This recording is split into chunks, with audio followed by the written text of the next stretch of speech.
পরিবর্তন এই সংসারের শাশ্বত নিয়ম।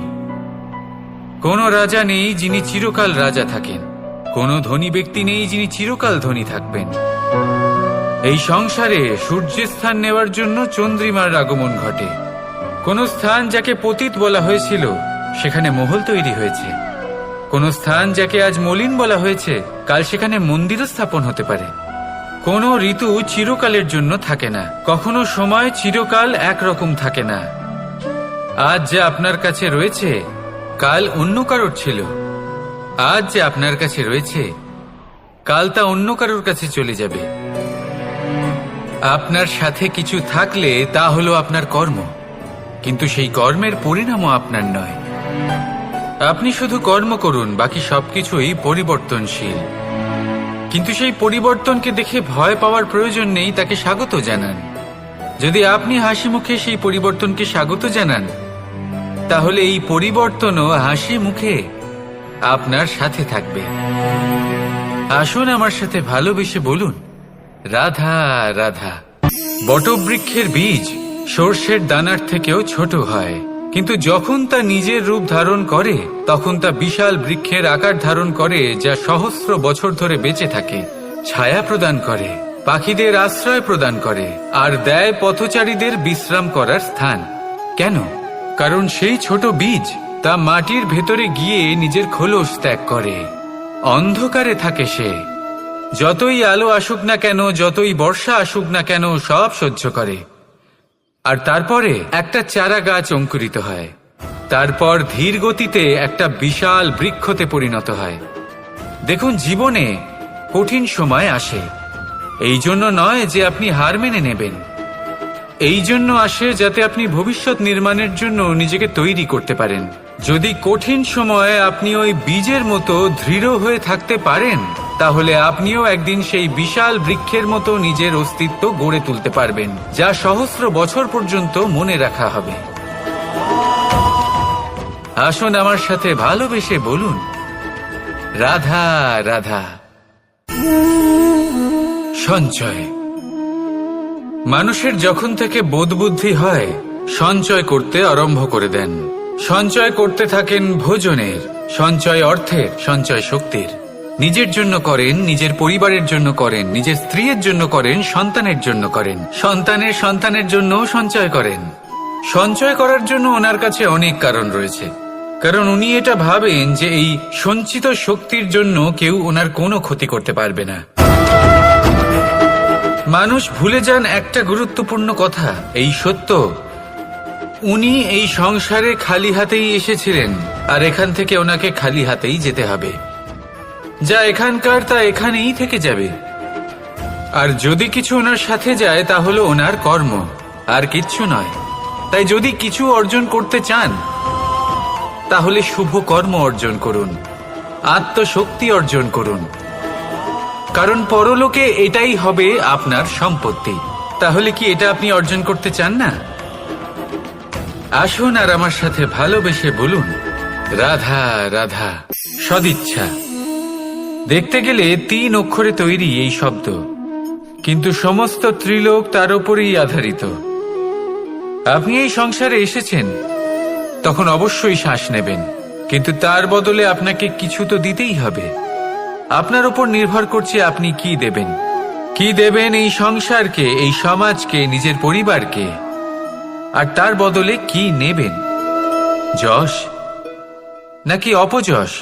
দেখুন, এক ছিল রাবণ, যে কিনা সমুদ্র পার করল সীতাকে অপহরণ করার জন্য, আর এক ছিলেন রামচন্দ্র, যিনি সমুদ্র পার করেছিলেন, সেতু বানিয়ে গিয়েছিলেন সীতাকে ফিরিয়ে নিয়ে আসার জন্য। দুজনেই সমুদ্র পার করেছিলেন, শুধু পার্থক্য ছিল সদিচ্ছাকে বোঝার, লক্ষ্যের। অনেক মানুষের যাত্রা একরকম হতেই পারে, কিন্তু আনন্দ তখনই লাভ করবেন যখন লক্ষ্য শুভ হবে, মহান হবে। এই লক্ষ্য দিয়ে এই সংসারের কল্যাণ হবে এবং মানুষের সম্মান হবে। যদি আপনার সংকল্প উচিত হয়, তাহলে আপনার লক্ষ্য উচিতই হবে, নয়তো শুধুমাত্র বিনাশ হবে। আর উচিত এটাই হবে যে বিনাশের হাত থেকে যেন নিজেকে বাঁচানো যায়, কি বলেন?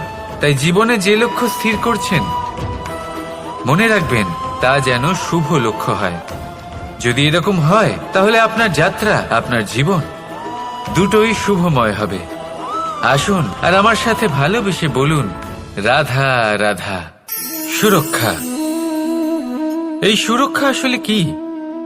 এটা কি কোনো কবচ নাকি কোনো সীমা? এই সুরক্ষা আসলে অন্য কিছু। আমাদের মাতা পিতা, আমাদের প্রিয়জন, আমাদের বন্ধু, এই সমাজ, আমাদের শুভাকাঙ্ক্ষী, আমাদের আত্মীয়, এনারা সবাই আমাদের জীবনে কোনো না কোনো ভাবে সুরক্ষা দিয়ে থাকেন, একটা কবচ দিয়ে থাকেন কোনো না কোনো রূপে।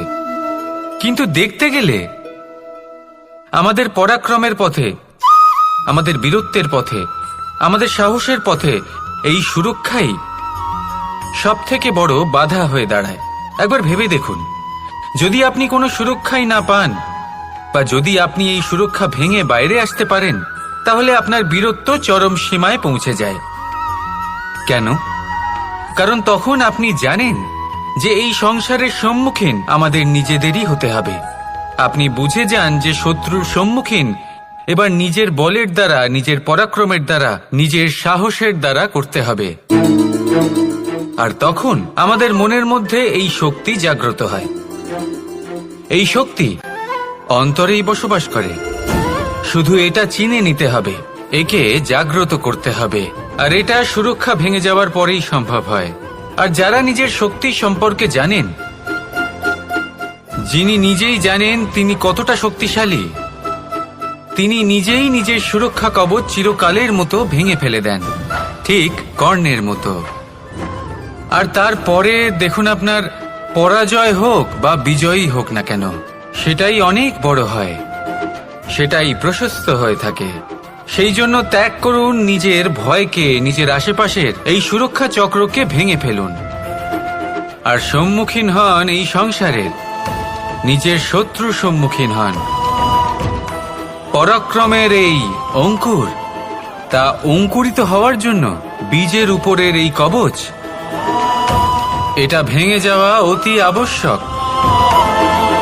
আসুন আমার সাথে ভালোবেসে বলুন, রাধা রাধা। কর্ম এবং ফল। দেখতে গেলে এই সমস্ত ব্রহ্মাণ্ড এই দুইয়ের মাঝেই স্থির হয়ে আছে। মানুষজন কর্ম করেন ভালো ফল লাভের আশায়, আর ভালো ফল লাভের আশায় উনি এটাই ভুলে যান যে উনি যে কর্ম করছেন তা কি করছেন। আমি বলেছিলাম কর্ম করুন ফলের চিন্তা না করে, কিন্তু কি কর্ম করছেন সেই বিষয়ে ভাবাটাও অত্যন্ত আবশ্যক। নয়তো অনেক সময় আমরা এমন কর্ম করে ফেলি যা না চাইতেও বিষে পরিণত হয়। যা হয়েছে দুঃশাসনের সাথে, দুর্যোধনের সাথে, গুরু দ্রোণের সাথে। একজনের মানসিকতা উচিত ছিল না, একজনের বিবেক উচিত ছিল না, আরেকজন যে পক্ষ নির্বাচন করেছিলেন সেই পক্ষ উচিত ছিল না। আর যা কিছু ওনাদের সাথে হলো, আপনার, আমার, আমাদের সকলের সাথে তা হতে পারে। আমি বলেছিলাম কর্ম করুন, ফলের চিন্তা করবেন না, কিন্তু এই কর্মের বিষয়ে বিচার করে দেখাটাও ততটাই আবশ্যক। দেখুন, কর্ম করার উচিত প্রক্রিয়া ফলের চিন্তা না করা, কিন্তু যদি আপনার কর্ম শুভ হয় তাহলে তার ফলও নিয়তি আপনাকেই দেবে। সর্বদা কর্ম করার সময় এটা ভাবুন যে আপনার এই কর্ম এই সংসারকে, এই সমাজকে, আপনার পরিবারকে, আপনার আশেপাশের মানুষজনকে কোন দিশায় নিয়ে যাবে। যদি এটা সবার জন্য মঙ্গলময় হয় তাহলে কর্ম করতে থাকুন। আর হ্যাঁ, নিশ্চিত রূপে ফলের চিন্তা করবেন না। আসুন আমার সাথে ভালোবেসে বলুন, রাধা রাধা।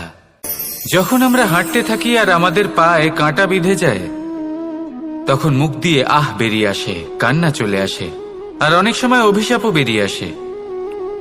কিন্তু আমরা কি কখনো এটা এইভাবে দেখেছি, এইভাবে ভেবেছি যে আমরা যে পথে চলেছি সেই পথে কাঁটা বিঁধেছে, নাকি আমরা সেই পথ নির্বাচন করেছি যাতে শুধুই কাঁটা রয়েছে? নাকি আমরা এভাবে ভেবে দেখেছি যে এই কাঁটা আমাদের কষ্ট দিতে এসেছে, নাকি এটা আমরাই বিছিয়ে রেখেছিলাম? সাবধান থাকা উচিত ছিল, কারণ কাঁটা বিঁধলে যন্ত্রণা হবে, চিৎকার করে ফেলতে পারি, মুখ থেকে অভিশাপও বেরিয়ে আসতে পারে। কিন্তু এই অভিশাপ শুধুমাত্র আমাদের তরফ থেকে অভিশাপ হয়, সামনের ব্যক্তিটির ওপরও নির্ভর করে। এবার সেই ব্যক্তি যদি এমন হয় যে ফুল আর কাঁটা এই দুই সমানভাবে গ্রহণ করতে পারে, তার কাছে অভিশাপও বরদানে পরিণত হয়। শেষ পর্যন্ত ব্যাপারটা দাঁড়ায় ভাবনা, চিন্তা, দৃষ্টিভঙ্গির ওপর। কারণ আপনার এই ভাবনাই সত্যি হয়ে সামনে আসে। সেই জন্য এই ভাবনা, চিন্তা, মানসিকতাকে গুরুত্ব সহকারে দেখবেন। এই বিবেচনা নিয়ে বিবেচনা করতে শিখুন। আমার কথার অর্থ হলো যে জীবনে যখন এরকম কিছু একটা ঘটবে তখন ভেবে দেখুন যে এরকম কেন হলো। আপনি কি এমন কোনো কর্ম করেছিলেন যার কর্মফল এটা? এমন কোনো কাজ যা অনুচিত ছিল, অসত্য ছিল, যা অভদ্রতার কারণ ছিল? ভেবে দেখা প্রয়োজন। দেখুন, ইচ্ছে হলো আপনার যে আপনি কি করতে চান। ভাবনা আপনার, সত্য আপনার, জীবন আপনার, সিদ্ধান্ত আপনার। আসুন আর আমার সাথে ভালোবেসে বলুন, রাধা রাধা। সময়, এই সময় আসলে কি? এই সময় একটা সরল রেখা তো কখনোই নয়। সময় হলো একটা চক্র। যেখানে এর আদি সেখানেই হলো এর অন্ত, আর যেখানে তা শেষ হয় সেখান থেকেই তার শুরু হয়। এই সময় একটা অত্যন্ত বিচিত্র চিন্তা, বিচিত্র ভাবনা, একটা বিচিত্র বস্তু যা কেউ বুঝতে পারেন না। এই সময়ের লীলা, এর কোনো প্রমাণ নেই, কোনো জ্ঞান নেই, কোনো পরিমাপ নেই। শুধু এটুকু আমরা জানতে পারি, যেখানে শেষ হবে সেখান থেকে একটা নতুন সূচনাও হবে। যা আজ আপনার কাছে আছে কাল অন্য কারোর কাছে যাবে, তারপরে তার কাছ থেকেও অন্য কারোর কাছে যাবে, তারপরে তার থেকেও ছিনিয়ে নেওয়া হবে। এই নিয়তির একজনের কাছ থেকে অন্যজনের কাছে আদান প্রদানের এই সময় হলো আপনার সময়। এই সময়ের সদ্ব্যবহার করুন, এই সময়কে বাঁচুন। আপনাকে শুধু এটাই সুনিশ্চিত করতে হবে যে আপনি কোন পক্ষে আছেন।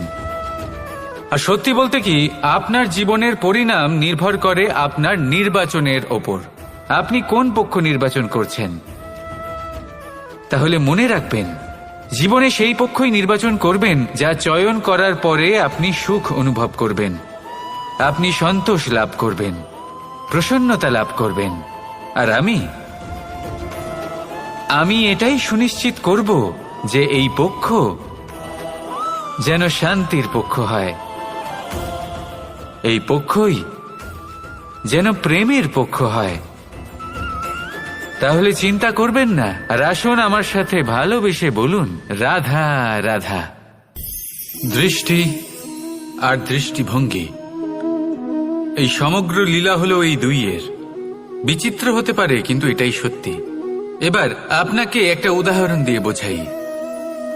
অনেক সময় আপনি কোনো ব্যক্তিকে এটা বলতে শুনবেন যে আমি আমার নিজের উপরে গর্ব করি, আমি নিজেকে নিয়ে গর্ব করি, আমি খুব ভালোভাবে আমার মা বাবার সেবা করি, ওনাদের আমি সবসময় সুখী রাখি, ওনাদের আমি একটা বাড়ি দিয়েছি, সকল সুখ সুবিধা দিয়েছি, ওনাদের জীবনে প্রত্যেক জিনিস দিয়েছি আর দেব যা তাদের প্রয়োজন। এবার আমাকে বলুন যে আপনি কে হন। আপনি হলেন সেই বীজ যা আপনার মাতা পিতা রোপণ করেছেন। আপনার মা বাবাই আপনাকে এই সংসারে জন্ম দিয়েছেন। এবার এই সব কথার কি তাৎপর্য? এই হলো সেই ব্যক্তির দৃষ্টিভঙ্গি। এবার দেখা যাক এই প্রকৃতি আমাদের কি শেখায়। কখনো কোনো গাছকে দেখবেন, যখন সেই গাছে ফল আসে, সে মালিকে এটা বলে না যে দেখো আমি তোমাকে ফল খেতে দিচ্ছি। সেই বৃক্ষ এটা বলে না যে দেখো আমি তোমায় আহার করতে দিচ্ছি, কারণ ও জানে যে এটা হলো সেই মালির পরিশ্রম, এটা হলো তারই কর্মের ফল, আর এটা তারই পাওয়া উচিত। সে বলে যে তোমার জিনিস তোমাকেই অর্পণ করলাম, এ আমার জিনিস নয়। ও জানে সেই মালির গুরুত্ব আসলে কি। এটা হলো তার দৃষ্টিভঙ্গি।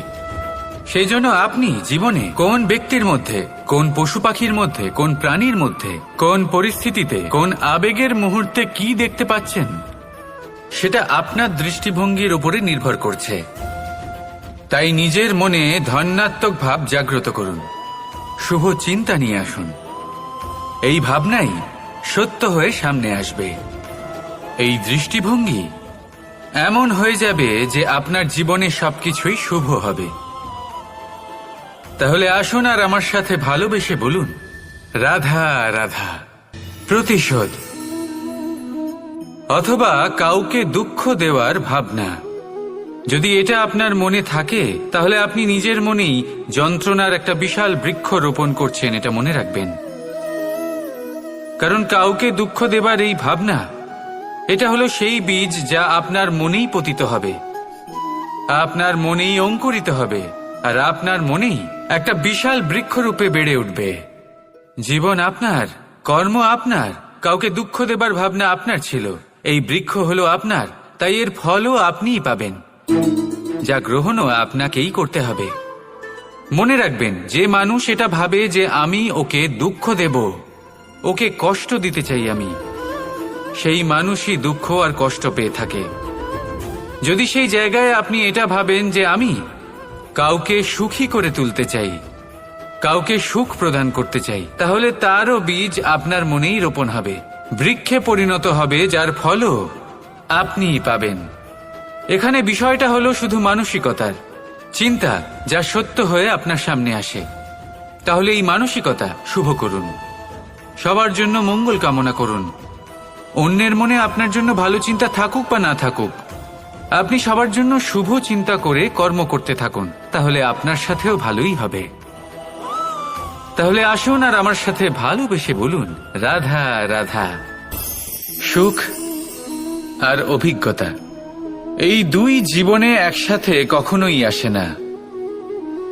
মনে রাখবেন, যেখানে সুখ থাকে সেখানে অভিজ্ঞতা থাকে না, আর যখন এই সুখ আমাদের জীবন থেকে দূরে চলে যায়, তখন আমাদের জীবনে আসে এই অভিজ্ঞতা। পরমাত্মা, প্রকৃতি, নিয়তি এই অভিজ্ঞতাকে আমাদের জীবনে পাঠান, যাতে আমরা একটা অত্যন্ত গুরুত্বপূর্ণ শিক্ষা, একটা জ্ঞান প্রাপ্ত করতে পারি।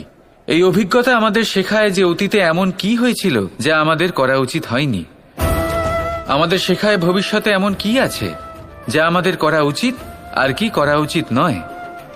দেখতে গেলে এই অভিজ্ঞতা আমাদের সেই শিক্ষা দেয় যার জন্য আমরা সুখের দিকে উচিতভাবে অগ্রসর হতে পারি। সেই জন্য জীবনে যখনই দুঃখ আসবে, দুঃখের এই সময় আসবে, তখন হতাশ হবেন না। বোঝার চেষ্টা করুন এই পরিস্থিতি কেন এসেছে, কি শিক্ষা দিতে এসেছে।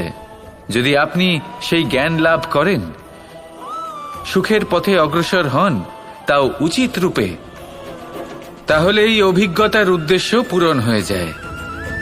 তাহলে আসুন আর আমার সাথে ভালোবেসে বলুন, রাধা রাধা।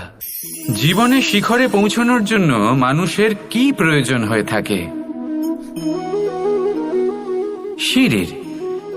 কিন্তু তাও প্রত্যেক মানুষ, প্রত্যেক ব্যক্তি শিখরে পৌঁছতে পারেন না। এর কারণ কি? কারণ একটা হতে পারে যে মানুষ কল্পনা করতে থাকেন কিন্তু সিঁড়ি খুঁজে পান না। কিছু মানুষ খুঁজে নেন কিন্তু তা পেয়ে এতটাই প্রসন্ন হয়ে যান যে তারপর আর কোনো কর্মই করেন না। খুব সোজা ব্যাপার। অনেক মানুষ সিঁড়ি খুঁজে পান না, আর যদি পেয়েও যান তাও যতক্ষণ না তাতে চড়ছেন সেই শিখরে পৌঁছবেন কি করে? যতক্ষণ না আপনি পরিশ্রম করছেন, যতক্ষণ না সেই সিঁড়িতে আপনি চড়ছেন, যতক্ষণ না ক্লান্ত হচ্ছেন, আপনার পায়ে হাঁটুতে ব্যথা না হচ্ছে, ততক্ষণ এই শিখরে পৌঁছানোর সৌভাগ্য লাভ করতে পারবেন না। তাহলে কল্পনার সাথে কর্ম করুন, পরিকল্পনার সাথে পরিশ্রম করুন, সব কিছু পাবেন। আসুন আমার সাথে ভালোবেসে বলুন, রাধা রাধা। সমস্যা, কঠিন সময়, সংকট, বিপদ কার জীবনে নেই? প্রত্যেকের জীবনে আছে। কিন্তু আমাকে একটা কথা বলুন, যদি নৌকায় ঢেউকে ভয় পেতে শুরু করে, তাহলে সাগর পার করবে কে? কখনো কোনো ছোট্ট পিঁপড়েকে দেখেছেন, যে আকারে হয়তো ছোট হতে পারে কিন্তু বড় শিক্ষা দিয়ে যায়? কিন্তু আমরা শিখি না। এবার দেখুন একটা পিঁপড়েকে, যে ভোজনের খোঁজে বাইরে বের হয়, একটা ছোট্ট দানা তুলে নেয়। ছোট দানা তোলে কারণ তার থেকে বেশি সে তুলতেই পারবে না। সে দানা নিয়ে চলতে শুরু করে, কোনো দেওয়ালে উঠে পড়ে, আবার পড়েও যায়। সেই দানা দূরে কোথাও একটা পড়ে যায়, তা আবার খোঁজে, তুলে নেয়, আবার চলতে থাকে, পড়ে যায় আবার ওঠে, পড়ে যায় আবার ওঠে, সেই দানাটা রেখে দেয়, আবার বেরিয়ে পড়ে ভোজনের খোঁজে। পরিশ্রম করতে থাকে কিন্তু হার মানে না। এই শিক্ষাই তো আমাদের প্রাপ্ত করতে হবে। নিরন্তর পরিশ্রম আর নির্ভীক হয়ে কর্ম করে যেতে হবে। এটাই হলো সাফল্যের মাধ্যম, এটাই হলো জয়ের মন্ত্র, অচ্যুত অজয় অস্ত্র। তাহলে আসুন আর আমার সাথে ভালোবেসে বলুন, রাধা রাধা। আমরা সকলে চাই আমাদের জীবনে সাফল্য আসুক। আমরা চাই যে এই সংসারে আমাদের খ্যাতি ছড়িয়ে পড়ুক। আমরা চাই যেন আমরা আলোচিত হই। কিন্তু শুধু চাইলেই কি যায় আসে? যদি এই সংসারে আলোচিত হতে হয় তাহলে পরিচিত হতে হবে পরিশ্রমের দ্বারা। যতক্ষণ না আপনারা পরিশ্রমের সাথে পরিচিত হবেন, সাফল্যের সাথে পরিচিত হবেন না। সংঘর্ষ করতে হবে প্রতিদিন, প্রতি বছর। জীবনের সব পরিস্থিতিতেই হয়তো নতুন নতুন বাধা আসবে, নতুন নতুন বিঘ্ন ঘটবে। কিন্তু এটা আবশ্যক নয় যে সমস্ত বিঘ্ন বিনাশের জন্য আসবে। কিছু বিঘ্ন আপনার পথ প্রশস্ত করার জন্য আসবে, আপনার পথ পরিষ্কার করার জন্য আসবে। যদি আপনাকে উদাহরণ দিই, যখন বন্যা আসে, বাড়ি ঘর ভেসে যায়, তখন আমরা হতাশ হয়ে পড়ি, আমরা দুঃখী হয়ে পড়ি। কিন্তু সেই বন্যাই আমাদের সেই ধরিত্রীকে এত উর্বর করে তোলে যে সেই উর্বর অংশ কাজে লাগিয়ে আমরা সেরকম আরো 10টা বাড়ি বানাতে পারি। তাহলে ধন্যাত্মক থাকুন আর যে কোনো সংঘর্ষের জন্য প্রস্তুত থাকুন। জীবনে অনেক দূর যেতে পারবেন। তাহলে আসুন আমার সাথে ভালোবেসে বলুন, রাধা রাধা। জীবনে কখনো কখনো আমরা সেই পরিস্থিতিতে ফেসে যাই যখন আমাদের মনে হয় যে আমাদের নতুন কিছু একটা করতে হবে, কিন্তু আমরা করতে পারি না। কারণ কোথাও না কোথাও আমরা রীতির দ্বারা আবদ্ধ, আর আমরা সেই রীতি ভাঙতে চাই না। কেবল একটাই প্রশ্ন আসে মনে, আশেপাশের মানুষ কি বলবে, আশেপাশের মানুষ কি ভাববে। আপনাকে একটা প্রশ্ন করি, কারা এই মানুষজন? আপনার জন্মের সময় এই মানুষজন কোথায় ছিলেন? যখন আপনি কোনো সমস্যায় পড়েন তখন এই মানুষজন কোথায় থাকেন? এগিয়ে এসে কি আপনাকে সাহায্য করেন, নাকি সেই সমস্যার সমাধান আপনি নিজেই করেন? এইসব মানুষজনের চিন্তা ত্যাগ করুন যদি আপনি জীবনে বাঁচতে চান। ভেবে দেখুন জীবনে কি কি শুভ আছে আর কি কি শুভ করতে পারেন। যদি তা স্রোতের বিপরীতে হয় তাহলে সংঘর্ষ করুন, কিন্তু এইসব মানুষজনের কথা ভাববেন না। ভেবে দেখুন জীবনে আপনি কি কি শুভ কাজ করতে পারেন। এটা ভাবুন যে আপনি কখনো এমন কোনো কাজ করে ফেলেননি তো যার জন্য কারো হৃদয় আহত হয়েছে। শুভর দিকে নিজের চিন্তা কেন্দ্রীভূত করুন, আপনার জীবনে সব কিছু শুভই হবে। তাহলে আসুন আমার সাথে ভালোবেসে বলুন, রাধা রাধা। আজকাল আপনি দেখে থাকবেন যে মা বাবা শুধুমাত্র সন্তানকে ভালোবাসেন তা নয়, তাদের মোহেও জড়িয়ে পড়েন। বিদ্যালয় যখন পাঠান তখন সমস্ত সুযোগ সুবিধা দিয়েই পাঠান। চেষ্টা করেন যে সবসময় যেন সন্তান তাদের চোখের সামনেই থাকে। কিন্তু ভুলে যান এক অত্যন্ত গুরুত্বপূর্ণ কথা, যে সন্তানকে এক নতুন দৃষ্টিভঙ্গি দেওয়াই হলো ওনাদের কর্তব্য। সেই জন্য পুরাতনকালে শিষ্যদের গুরুকুলে পাঠানো হতো, বাড়ির থেকে দূরে। কারণ বাড়ি ছেড়ে যাওয়া এক সন্তানের জন্য, এক শিষ্যের জন্য অত্যন্ত শুভ লক্ষণ হয়।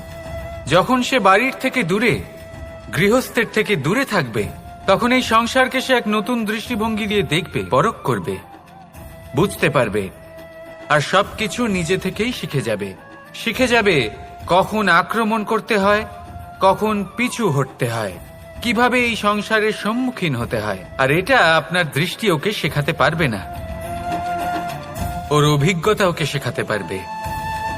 তাই মনে রাখবেন, যদি আপনি চান যে আপনার সন্তানের বিকাশ হোক, তাহলে অনেক সময় ওকে নিজের থেকে দূরে নিয়ে যেতে হয়। যদি মোহে আবদ্ধ থাকেন তাহলে ওর বিকাশ কখনোই হবে না। তাহলে আসুন আমার সাথে ভালোবেসে বলুন, রাধা রাধা। কখনো কখনো মানুষ মনে করেন যে সে নিজেই সব থেকে বেশি শক্তিশালী, তিনি হলেন জ্ঞানী। দেখুন, এটা ভালো ব্যাপার যে আপনার মধ্যে শক্তি আছে, জ্ঞান আছে, আর এটা শুধু আপনার জন্য নয়, এই সমস্ত সমাজের জন্য, দেশের জন্য, সমগ্র পৃথিবীর জন্য অত্যন্ত আবশ্যক। কিন্তু এই কথাটাও বোঝা অত্যন্ত আবশ্যক যে এই জ্ঞান যেন কখনো অহংকার না হয়ে ওঠে। যখন মানুষের মধ্যে জ্ঞান থাকে তখন সে রাম হয়ে ওঠে। রাম, যিনি সমুদ্রের বুকে সেতু বানিয়েছিলেন, বানর সেনার দ্বারা রাক্ষস রাজকে পরাজিত করেছিলেন, আর চিরকালের জন্য সবার কাছে আদর্শ হয়ে উঠেছিলেন। আর যদি মানুষের মনে অহংকার জন্মায় তাহলে সে রাবণ হয়ে ওঠে। দেশে বিদেশে যতই খ্যাতি থাকুক না কেন সে রাক্ষস হয়ে ওঠে, নিজের সাথে সাথে সমস্ত কুলের বিনাশ করে বসে। এবার জ্ঞান নাকি অহংকার, আপনার কি চাই সেই সিদ্ধান্ত আপনার, আর আপনার এই সিদ্ধান্তই নিশ্চিত করবে যে আপনার কর্ম কি হবে, আর আপনার এই কর্মই নিশ্চিত করে দেবে আপনার প্রারব্ধ কি হবে। তাহলে শুভ কর্ম করুন আর আমার সাথে ভালোবেসে বলুন, রাধা রাধা। আপনি কখনো পাখিদের দেখেছেন? যেভাবে মানুষ তার সন্তানকে জন্ম দেয়, পাখিরাও সন্তানদের জন্ম দেয়। আর যেই তার সন্তান এই সংসারে প্রবেশ করে, সেই পাখি তাকে আগলে রাখে, তার যত্ন করে, ওর জন্য বাসা বানায়, ওর জন্য দূর কোথাও থেকে খাবার নিয়ে আসে, নিজের ঠোঁট দিয়ে ওর মুখে খাবার খাইয়ে দেয়, সবকিছু করে। কিন্তু একটা কাজ পাখি করে কিন্তু মানুষ কখনোই করে না। যখন পাখি মনে করে যে তার সন্তান বড় হয়ে গেছে, ওকে এবার ওরা শিখতে হবে, নিজেকেই আত্মরক্ষা শিখতে হবে, নিজের খাবার নিজেই খুঁজে আনতে হবে, তো সেই পাখি তার সন্তানকে বাসা থেকে বের করে দেয়। তারপর সেই পাখির সন্তান নিজে উড়তে শেখে, আত্মরক্ষা করতে শেখে এবং আস্তে আস্তে সে আত্মনির্ভর হয়ে ওঠে। কিন্তু মানুষ কি তার সন্তানের সাথে এটাই করে? কখনোই নয়।